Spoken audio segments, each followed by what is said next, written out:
Praise the lord. హల్లెలూయా.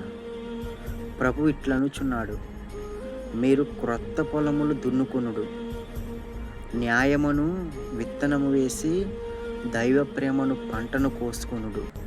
మీరు నా చెంతకు తిరిగి రండి, నేను మీపై రక్షణ వర్షమును కురిపించెదను అని ప్రభు అయిన దేవుడు సెలవిస్తూ ఉన్నాడు.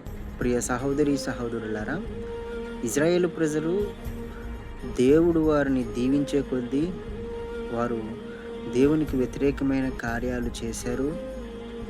దుష్ట విత్తనాలను విత్తి పాపమును పంటను కోసుకున్నారు. అందును బట్టి దేవుడు సెలవిస్తున్న మాట ఇది: మీరు న్యాయమును విత్తనాన్ని విత్తండి, దైవ ప్రేమ అనే పంటను కోసుకోండి.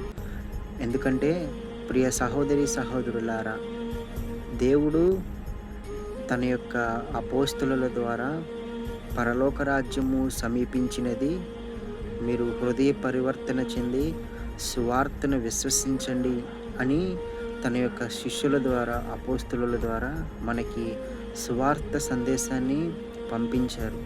కానీ ఈనాడు మనం న్యాయమనే విత్తనాన్ని విత్తకుండా దుష్టత్వం అనేటువంటి విత్తనాన్ని విత్తి మన యొక్క పొలాన్ని నాశనం చేసుకుంటున్నాం. కాబట్టి దేవుడు అంటూ ఉన్నాడు, క్రొత్త పొలాన్ని మీరు దున్నుకోండి, న్యాయమనే విత్తనాన్ని వేయండి, దైవ ప్రేమ అనే పంటను కోసుకోండి.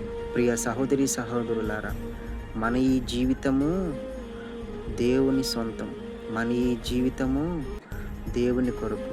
కాబట్టి మనందరము మన యొక్క పొలం అనేటువంటి జీవితాన్ని న్యాయంగా జీవిస్తూ దేవుని ప్రేమలో ఫలించుదముగాక. ఆమేన్.